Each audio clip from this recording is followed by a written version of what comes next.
Oke, assalamualaikum warahmatullahi wabarakatuh. Kita sekarang masuk ke ngobat lagi, ngobrol bermanfaat seputar kita kali ini mau bahas pendidikan sama teman-teman seangkatan yang seharusnya tahun ini lulus, yang punya masalah masing-masing sendiri untuk lanjut ke perguruan tinggi. Oke, langsung aja kita masuk ke topik pembahasannya. Coba sekarang ini kita ngobrol-ngobrol biasa aja ya. Iya. Nah, jadi menurut kalian sistem pendidikan di Indonesia ini gimana? Kau dulu ya Gus. Sistem pendidikan di Indonesia misalnya yang sebelum pandemi sama setelah pandemi. Ya, dari hancur makin hancur sih. Dari hancur makin hancur sih. Oh jujur, Iya. kita tahu ya. Nah. Menurut pendapat kami, ya biar enggak diserang UITE coba. Oke, jadi hancur makin hancurnya kenapa? Ya, bisa dilihat aja sendiri ya. Kayak mana perkembangannya. Yang mau naik Nggak kelas. perlu disebutkan lah, udah tahu sendiri masing-masing. Daripada kita kena hukum. Enggak apa-apa sih, enggak apa-apa. Nah, ini Ya. gini. Kalian kuliah, saya pengen kerja, Bapak tolong. Oh ya, nah gini Halo. kan. Kita ngomong aja. Jadi enggak usah takut. Kemarin Bapak Jokowi kasih kita kesempatan buat kritik pemerintah. Nah, jadi sekarang kesempatan. Kalau kita ada apa-apa, kita bisa minta tolong pembelaan ke Bapak Presiden. Oke. Bukan sudah ditarik. Bukan. Hah? UU ITE-nya yang mau direvisi. Oh, lanjut. Jadi aman. Oke, sekarang enggak apa-apa deh, kita ngobrol aja. Yang hancur sebelum masa pandemi itu gimana? Sebelum masa pandemi, pendidikan yang hancur gimana, Den? Sistemnya itu ada. Nggak gimana ya? Takut sih ngomongnya sih sumpah. Kenapa? Nah, ini kan curhatan kita dari diri kita sendiri. Maksudnya kita yang merasakan. Selama ini kan yang ditampilkan itu kan orang-orang yang udah dewasa kan, yang bukan merasakan pendidikan saat ini. Kita ini kan sekarang yang merasakan. Sekarang kita lebih ke curhat deh, curhat. Menurut kita pendidikannya itu gimana? Dari semenjak belum ada pandemi atau langsung Sebelum pandemi. ya jujurnya sih sama aja kayak sekolah-sekolah biasa, cuman ya gimana ya, dari SD udah diajarin sistem kayak gitu. Yang contoh aja nih ya, anak yang pintar dalam satu mata pelajaran pasti didukung gitu, di sport terus gitu kan, ya dikasih bantuan terus lah, pokoknya di push terus itu bakatnya orang anak ini gitu. Tapi anak-anak lainnya itu seakan kayak dilupakan, padahal mereka juga punya bakat sendiri gitu kan, yang mostly kayak butuh support supaya bakatnya itu keluar. Cuman ya gitu, ibaratkan dari satu kelas ada beberapa orang yang pintar, ya beberapa orang itu doang yang paling sering dilirik gitu. Dilirik dalam artian ya gimana ya, kayak bukan diistimewakan, cuman buat kami ini yang cuman yang nggak ada sama sekali, Yang nggak bisa apa-apa. nah ya nggak bisa apa-apa, Iya, nggak bisa apa-apa. yang nggak tahu bakatnya apa. Nah, cuman ya ada rasa iya, cuman ya udah gimana, dari kecil udah kayak gitu sistemnya. Pas SMA malah lebih Math is everything. ya Matematika segalanya. Iya. Ya kan? Ya gimana ya? Hmm. Kalau kau Gus, menurutmu Gus, menurut yang tadi kan, Iya. kalau menurutku sendiri sih, kalau misalnya sistem itu memang rusak sih. Maksudnya kita yang pintar di matematika tuh kayak sudah dianggap dewa. Kita push yang ini aja lah. Padahal belum tentu nih yang kayak kau kan. Iya. Yang kita akui lah. Iya. Ya mungkin bisa dibilang kalau misalnya soal pelajaran kita ada yang bodoh, tapi bakatnya mereka kan bukan di situ. Bisa jadi di seni, ya kan? Di olahraga. Nah, misalnya atau public speaking. Iya. Nah, public speaking tuh penting. Jadi ada orang-orang pintar, ya kan? Orang-orang yang seharusnya di kelas itu luar biasa, tapi begitu lulus dia nggak jadi apa-apa. Kenapa? Karena ada faktor lingkungan yang nggak mendukung. Terus apa namanya? Bakatnya bersosialisasi itu kurang. Kok Kalau menurutmu gimana? juga mungkin niatnya. Niat, iya sih niatnya sih. Kalau niat itu bisa dibuat. Niat bisa dibuat, niat cuman bisa dibuat. mempertahankan niatnya itu yang susah. Itu niat itu kan tergantung lingkungan kita, Iya. ya kan? Iya. Tergantung diri kita sendiri ngadapinnya gimana gitu kan. Kalau lingkungannya benar ya pasti punya niat. Hmm. Nah, iya. Apalagi kalau sudah didukung. Hmm. Iya sebenarnya gini ya. Orang-orang bilang tuh kalau kesuksesan, ya kesuksesan tuh tergantung dari keberuntungan. Ya, tingkat misalnya kalian dapat suatu hal, misalnya kalian dapat momen keberuntungan nih. Itu baru kalian dinyatakan sukses. Misal ada ya kita anggap siapa ya? Vicky Naki. Ya kan dia kan Ya, lagi tiba-tiba naik-naiknya. booming banget kan. Iya. Vicky Naki dia kalau dikatakan beruntung ketika saat itu viral karena dia dapat momennya pas. Iya. Ya kan? Momennya pas banget. Tapi sekarang kalau misalnya kalian percaya nggak sama kata-kata keberuntungan itu bisa dibuat, bakat bisa dikembangkan, kesempatan bisa dicari. Kan keberuntungan itu kan kesempatan bertemu dengan bakat. Iya kan? Iya. Makanya ketika itu dia booming banget karena dia kesempatannya dapat sama dia punya bakat. Dan sekarang yang pinter di bidang matematika, fisika, biologi atau apapun itu di Indonesia yang sukses, yang kelihatan namanya siapa coba? Yang sering kita dengar di lingkungan kita lah. Yang punya duit sih. Yang punya Nggak salah. Nggak Nggak salah. salah. Kan? Cuman ya nggak salah sih tapi cuman ya kita gimana ya, realita kami di sini ya begitu. Iya, bagaimana? Kami keluarga-keluarga menengah ke bawah. Iya. Kalian yang punya duit, Status rendah. iya. Status rendah. Kalian lulus SN, masuk kedokteran, dapat biaya.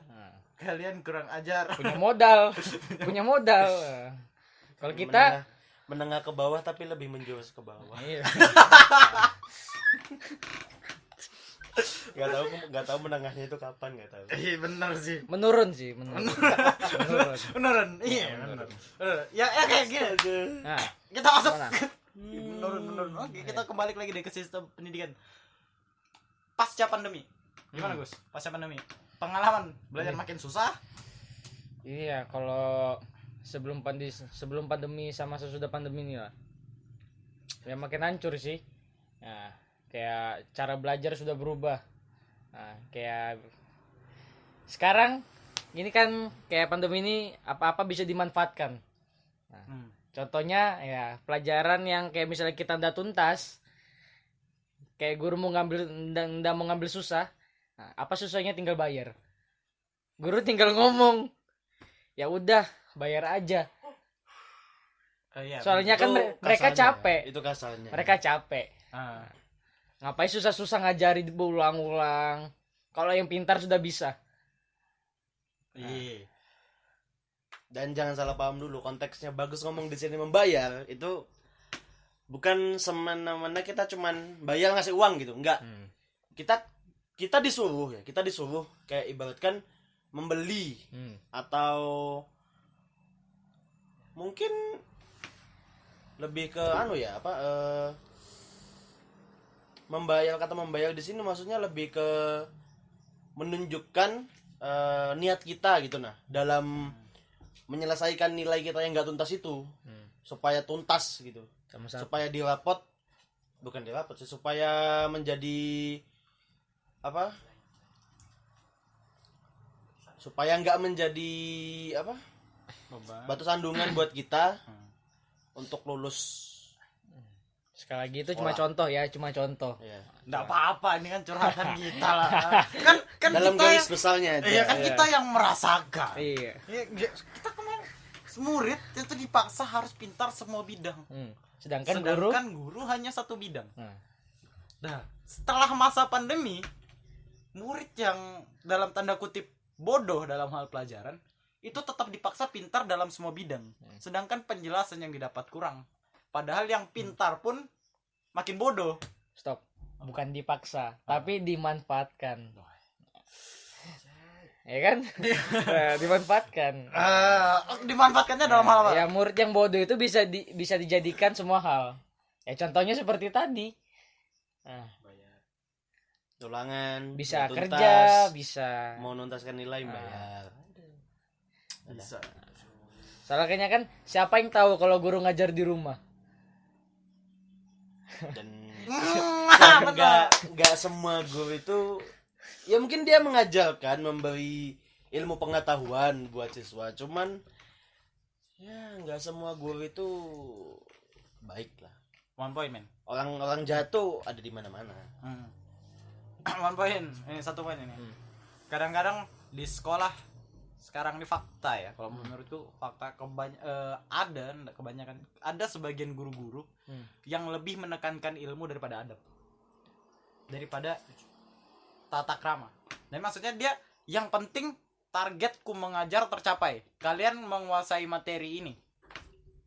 Tapi yang lupa diajarkan adalah adab.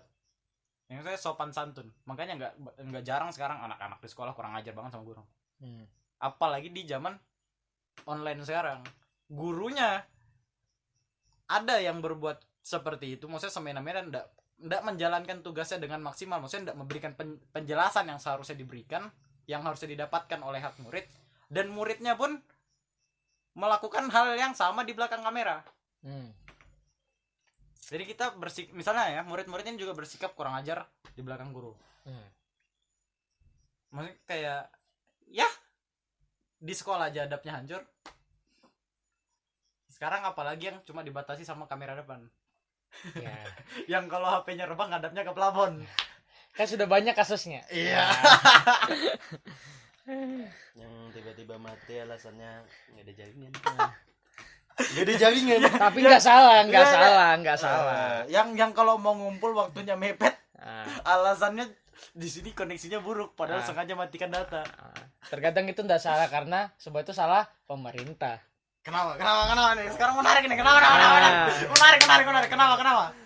Ya, tanggungannya aja nggak dipenuhi. Hmm. Nah, kita lihat kayak orang-orang yang sekolah online sekarang ya, kayak banyaknya viral sampai jual-jual barang. Iya. Harusnya itu kan tanggungan pemerintah. Iya. Nah, kenapa harus beli pribadi? Kan yang nyuruh sekolah online mereka. Iya. Nah, Betul sih, betul. Ya mau gimana ya? Ya negara kita sendiri juga kayak gitu. Nah, Sebelum adanya sekolah online pun udah banyak oknum yang mempersulit negara kita jadi negara maju. Dan sekarang kita kan negara berkembang masih kan? Padahal kita macan Asia yang tertidur. iya. Cuma sampai kapan kita tidur? Pertanyaannya, dasar. Coba kita ganti julukannya jadi macan Asia yang berkembang. Masih lama. Gini loh. Kita macan Asia yang tertidur. Memang rakyat Indonesianya tukang tidur. Anda tukang rebahan. Kau mau banget. Nah, Kerja Anda kenapa belum selesai? tidur. Yang penting kan bahan dulu bos. Gini loh. Ya. Ya kalau menurut kita nggak bisa, yang tadi kita nggak bisa sepenuhnya salahkan pemerintah. Iya. Maksudnya ya sih memang kalau misalnya yang kurang mampu itu memang tanggungannya pemerintah. Tapi untuk memajukan itu ada juga kesalahan dari masyarakatnya sendiri maupun pihak sekolah. Nah, kayak yang tadi kita bahas, misalnya pihak sekolah yang kurang memberikan perhatian. Misalnya ada guru-guru, ada sebagian guru-guru yang seharusnya waktu masuk kelas dia seenggaknya memberikan pelajaran lah, memberikan penjelasan. Maksudnya kita kan sebagai murid yang harus dituntut capai nilai KKM, menguasai materi itu, tapi kita nggak diberikan penjelasan. Iya. Itu dari pihak sekolah, kesalahan pihak sekolah menurutku, Iya. menurut saya Yola, kan kebebasan berpendapat kan sekarang. Iya. Menurut saya itu tadi kesalahan dari pihak sekolah. Kesalahan dari pihak pribadinya ya tadi itu, kita macan Asia yang tukang tidur. Tergantung pengguna sih. Iya. Tergantung pengguna. Tergantung player. Iya. Iya sih. Tergantung player. Tapi kalau sudah kayak gini menurut kalian cara sih. Kendala sudah kayak gini nih. Iya. Buat kita ini ada lagi enggak kendala yang maksudnya yang kita dapat kalau kita mau lanjut ke perguruan yang lebih tinggi? Kita kan sudah kelas 2 SMA. Kelas 3 SMA. 3 salah. Tolong. Kita berapa bulan lagi lulus ya? Iya. Kurang 100 hari lah. Sekarang nggak sampai 2 bulan. iya, sekarang kita punya masalah masing-masing buat masuk ke perguruan tinggi. Sekarang menurut kalian nih, apa yang perlu diperhatikan pemerintah dari masalah kita pribadi ya? Misalnya kita curhat lah, kita dapat masalah apa? Iya. Harusnya ini pemerintah bisa lebih memperhatikan hal-hal seperti ini gitu. Tanya kok Oh iya. Bisa. Potong ulang. Iya. 1 2 3. Oke. Oke, Gus. Kita tadi mau masuk sekarang yang harus diperhatikan dari pemerintah nih. Menurutmu, misalnya kita ini kan mau lanjut ke perguruan tinggi, misalnya kita dapat masalah apa, sampai mungkin ada kemungkinan kita nggak bisa sama sekali masuk ke perguruan tinggi. Kalau pendapat saya sendiri ya, Nah, ekonomi. Faktor utama. Lebih ke ekonomi. Oke. Karena kalau pendidikan itu masih bisa dicari, masih bisa di tambah-tambah lah. Iya. Kalau bakat ya pasti ada. Jadi kalau saya sih lebih ke faktor ekonomi. Kenapa harus pakai duit gitu? Kalau yang punya bakat, yang mau yang mau memang betul-betul bisa, kayak betul-betul niat, ada keyakinan sendiri, kenapa harus dia disuruh bayar?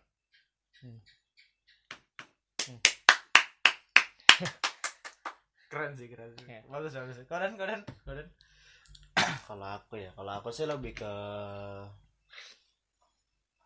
sebetulnya sih ekonomi itu nggak tahu lalu ya. Kalau aku bisa, aku masuk kuliah bisa. Cuman banyak faktor yang bikin aku kayak susah buat kuliah gitu loh. Pertama keluarga, katakannya faktor keluarga yang aku nggak bisa bayangkan kalau ibaratkan nanti aku kuliah dan ya yang pastinya ya orang tua aku pasti mintanya kuliah di luar pulau yang pasti. Dan itu satu hal pertama yang bikin aku kayak aku nggak tahu kalau keluarga ini ku tinggal gimana nantinya gitu. Yang kedua, niat. Dulu dari kecil sebetulnya aku nggak ada pemikiran buat kalau lulus SMA langsung kuliah gitu, nggak ada. Soalnya dari dulu kan ngelihat orang tua sendiri yang kerja banting tulang sana sini gitu kan, kayak gimana ya, nggak tega gitu nah mau buat nyariin biayaku buat kuliah gitu. Pengennya itu langsung mending lulus sekolah, lulus SMA, mending langsung nyari kerja yang kira-kira bagus lah, meskipun nggak selamanya kerja di satu tempat itu doang, maksudnya nggak cuman satu pekerjaan doang, ya setidaknya bisa lah buat meringankan beban mereka gitu kan. Terus buat meningkatkan taraf hidup juga. Sama satu hal lagi sih gimana ya, faktor lingkungan sih kalau aku. Soalnya di lingkungan keluargaku sendiri mbakku dia nggak terlalu peduli sih aku kuliah atau enggak atau gimana, cuman yang penting kau lulus kuliah udah nggak bebanin bapak ibu lagi, udah nggak bebanin orang tua lagi, setidaknya kalau lulus kuliah mesti bisa hidup mandiri lah, katakannya begitu. Kayak ya mungkin cari kerja atau mungkin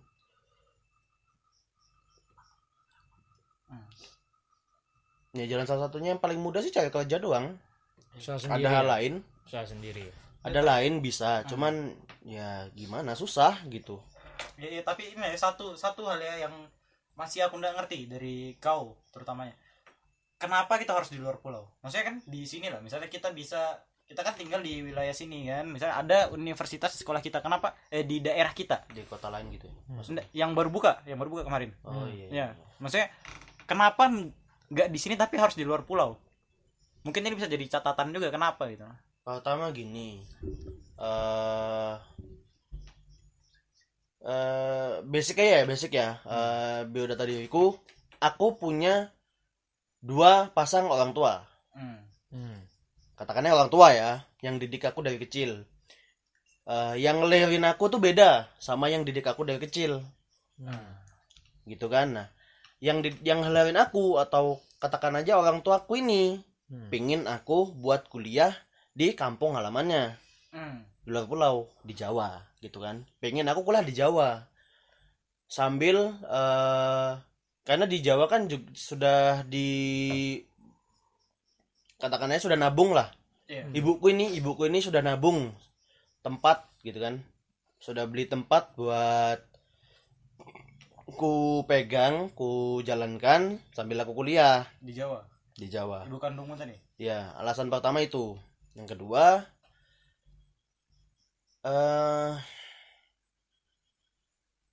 keluarga aku sih pinginnya pulang ke Jawa, nggak merantau lagi gitu. Keluarga aku pinginnya begitu. Cuman dari dulu ya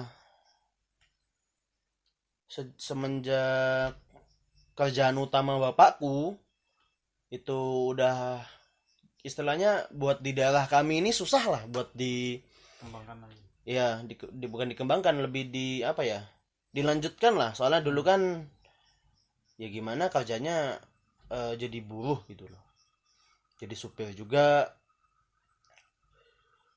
Pengennya sih dari dulu sebelum aku SMA itu, aku malah dulu ngomong sempat pas masih SMP, sekitar SMP kelas 2 kalau nggak salah itu, aku ngomong kalau aku mau SMA di Jawa, SMA atau SMK, intinya melanjutkan pendidikan di Jawa gitu. Cuman pas kelas 3-nya nggak tahu apa ya, dibilang kesialan juga, takdirnya udah kayak gini. Dibilang merugikan ya nggak juga sih, cuman ya nggak jadi pulang. Karena pertama bapakku udah nggak bisa kerja jadi sopir itu lagi. Yang kedua ibuku pindah. Maksudnya pindah tempat kerjanya yang dulu kan kerjanya di pasar nih. Dulu kerjanya di Pasar Tanjung, pindah ke Pasar Kilo 5. Itu berubah drastis. Drastis banget berubahnya. Soalnya dulu pas masih kerja di Pasar Tanjung itu ibaratkan sebetulnya ibuku ngerawat aku dari kecil tuh bisa. Mungkin nyekolahkan aku, mungkin kalau aku dirawat ibu kandungku dari kecil, mungkin aku sekarang bisa SMA-nya itu nggak di sini, bisa mungkin di Jawa. Cuman dari kecil aku dititipkan sama keluarga adiknya, jadi gimana ya, bukannya aku nggak menghargai apa yang dilakukan sama orang tuaku, cuman ya aku mikirnya ya aku dititipkan, aku jadi beban di keluarga itu. Oh iya. Soalnya ibuku nggak aku punya kakak satu, kakak kandung. Dia nggak terlalu diurusin ibuku. Jadi dan usianya waktu itu pas aku baru lahir itu sudah SD. Jadi sudah bisa mandiri lah, soalnya ya kakak kandungku sama aku itu beda bapak. Gitu. Jadi ya kakakku sendiri sudah bisa mandiri. Aku masih kecil yang masih nggak bisa apa-apa, sedangkan ibuku yang di pasar kerja sana sini. Mau nggak mau aku titipkan sama keluarganya adiknya. Jadi ya susah sebetulnya mikirnya itu. Oke. Sama satu lagi ini. Ini Apa? faktor ekonomi tadi. Iya. Ini cuma kuliah apa bebas? Semarang mau lanjutkan setelah kuliah, Pak. Contoh faktor satu masalah ulangi. Ulangi. Nah, ulangi. Contoh satu contoh masalah di faktor ekonomi. Nah, polisi. Kenapa polisi? Nah, ulangi. Terus. Ya. Bismillahirrahmanirrahim. Nah, satu contoh masalah di faktor ekonomi itu salah satunya polisi. Iya. Kenapa di polisi? Lihat polisi sekarang. Bagaimana? Paham sih maksudnya. Paham. Paham sih ngarahnya Nggak usah kemana. disebutkan lah ya. Nah. Mulai paham sih ngarahnya. Iya. Nanti ya Ya gini. maaf Pak Paul. Kalau menurut Kalau menurut saya ini ya jujur mau ikut tes. Nah, jadi semoga ini polisi nonton saya. Iya. Saya berpendapat. Bapak Polri Jenderal, pejabat-pejabat polisi atau TNI, aparat keamanan negara, harap Anda menonton ini. Ya, Nanti kami tag. Iya, ini Enggak gitu juga. ya. Ini khusus polisi ya. Iya. Khusus polisi. Sebetulnya pertama saya mau tanya. Fisik itu butuh nggak bagi seorang polisi? Fisik. Tergantung bidangnya butuh sih. Iya, ini ya bukan polisi militer sih. Oh iya. Polisi hukum. Polisi-polisi yang mengamankan lalu lintas. Iya. Polantas. Polisi setempat lah. Iya. Menurut kalian gimana? Fisik itu wajib nggak bagi mereka? Atau bagaimana? Menurutku ya, tetap perlu sih kalau menurutku. Soalnya gimana ya? Kalau kita lihat, kita pilih deh sekarang. Kita sekarang ada di hadapan misalnya orang paling besar di dunia, siapa ya?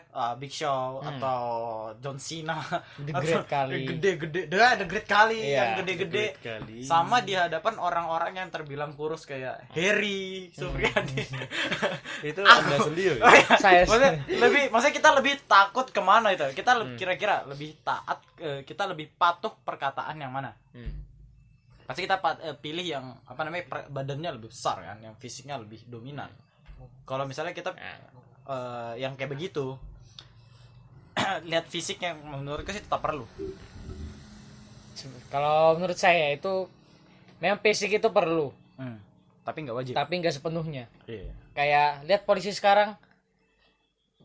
Sorry. Kenapa? Ya. Aku ngerti. Maksudnya lihat Oh, polisi aman, sekarang aman. Saya mengerti polisi sekarang. Lihat yang sekarang. Nah, Hmm. fisik kayak lihat fisik sekarang kita mau daftar polisi ya. Nah, fisik itu nggak boleh kurang sedikit. Nah, Iya benar. kayak harus memang betul-betul mentok lah, harus pas gitu ya, umpamanya kayak harus 100 di fisik. Tapi pendidikan iya ndak? Pendidikan butuh. Nah, enggak, maksud saya pendidikan mereka iya ndak? Lebih Dominan fisik apa pendidikan? pendidikan. Kalau menurut saya dominan pendidikan. Tapi coba lihat polisi sekarang ya. Kemana badan kekar mereka sehabis daftar, sehabis tes? Yang capek-capek ngelatih fisik, sudah berotot-otot, tapi setelah daftar kenapa hilang gitu? Kenapa malah perutnya yang jadi kekar gitu? Oke, saya paham maksudnya. Gini. Oke, gini ya. Ini kita memang agak keluar dari pendidikan tadi, tapi ini masih ya ranah setelah pendidikan lah, setelah pendidikan SMA. Menurut ini masih masuk pendidikan. Oh, masih masuk menurut. Soalnya kan polisi butuh pendidikan. Oke. Pendidikan dalam Tapi yang akan aku bahas di luar dari topik pendidikan tadi. Perlu sih polisi untuk memberikan kembali edukasi kepada masyarakat. Edukasinya dalam hal apa? Karena gini, terlepas dari benar atau tidaknya rumor ini, yang beredar di masyarakat sekarang adalah polisi sekarang bisa disuap. Iya. Ketika Anda daftar polisi, orang tua yang mendaftarkan bisa menyuap Anda. Menyuap pihak polisi atau pihak yang menyeleksi calon-calon yang akan jadi polisi. Terlepas dari benar atau tidaknya, saya sih inginnya ini tidak benar. Karena saya memang ya berharap yang terbaik bagi negara ini. apalagi pengaman negara gitu. Apalagi aparat keamanan negara. Nah, di luar dari benar atau tidaknya isu ini, menurut saya polisi lebih harus memperhatikan pola pikir masyarakat. Nah, dalam hal ini misalnya kita perlu ubah pola pikir masyarakat. Kalau misalnya hal itu memang kalau hal itu tidak benar, maka berikan edukasi kalau itu tidak benar. Jangan bungkam. Karena selama ini terutama di wilayah kami, yang kami dengar adalah selalu polisi bisa disuap. Bukan berarti kami mengatakan ini benar atau tidak, sekali lagi ini hanya kabar yang kami dengar. Tapi bisa kan? Ada kemungkinan itu benar, ada kemungkinan itu tidak benar. Tapi mohonlah supaya hal itu tidak benarkan. Iya. Karena kalau sampai hal itu benar, kalau aparat keamanan negara yang harusnya mengamankan negara sampai berbuat seperti itu, terus kami ini yang harusnya diamankan, terus kami yang punya cita-cita dari kecil ingin jadi polisi, aparat keamanan negara yang dipandang oleh mata anak-anak yang sekolah seperti kami itu keren. Padahal kalau misalnya dalam keadaannya seperti itu bisa disuap dari segala macam pihak, rusak impian anak-anak, rusak, hancur masa depan. Ya kasihan yang berpendidikan. Nah. Iya, kasihan yang berusaha dari awal, yang dari nol, yang mungkin tadi faktornya seperti yang sudah disebutkan oleh Bagus, yang nggak punya faktor ekonomi, yang kalah sama yang punya backingan kuat, bayar. Sekarang kan itu banyak yang begitu, kayak dia ini sudah keterima, cuma kalah sama yang berekonomi, turun. Ya, karena tadi Digantikan, faktor swap iya. tadi ya. Tersuap. Bisa aja seperti itu. Itu yang perlu diperhatikan oleh pihak aparat. Kami hanya ingin mengkritik, bukan menyalahkan. Sekali lagi, mengkritik bukan menyalahkan. Iya. Oke, sekarang kita lanjut ke yang tadi kita sudah bahas soal masalah soal pendidikan kuliah. Nah, yang sekarang apa deh yang ingin kalian minta sama pemerintah? Mau minta apa sama pemerintah? Kalau saya Soal terkait dengan pendidikan ini. lebih minta sih, kayak apa? Responnya. Respon? Maksudnya? Maksudnya yang kayak kita yang kaum di bawah ini lebih direspon gitu. Oh iya, lebih diperhatikan. Iya. Jangan yang di atas aja. Iya. Nah, ya kan? Karena selama masa pandemi, jujur, menurut pendapat kita, sesuatu itu lebih tajam ke bawah. Iya. Semakin tajam, jauh tajam ke bawah daripada ke atasnya. Nggak imbang sama sekali. Itu kan maksudnya kan? Tersiksa boy, di bawah boy. Mau coba? Mau coba? Ayo join. Ayo join. Cobain. Kalau bisa, cobain kan? Ayo Kalau bisa kita sama-sama gitu kan, susah sama-sama, berkembang sama-sama. Sama-sama berjuang jadi anak yatim. Nah, kami bukan menyinggung ya, kami bukan merendahkan, tapi ya begitulah keadaan kami bertiga. Sama. Begitulah keadaan kami bertiga, kami ada dalam kondisi itu ya. Bukan kami menyinggung, tapi kami dalam kondisi itu. Berat coy. Punya keluarga yang tidak lengkap, terus ekonomi yang tidak memadai, yang sejak dari sekolah sudah dituntut untuk cari uang sendiri. Kalau ingin memang lanjut kuliah, Cari sendiri. Berat, susah. Iya kan, Dan? Ya kan, Dan? Dan aku diam aja lah udah. Iya, Susah gitu. Mau ngomong juga ya fakta gitu loh. Gimana? Itu sih kalau menurut, iya itu tadi, ekonomi memang jadi masalah utama, apalagi habis pandemi kayak gini.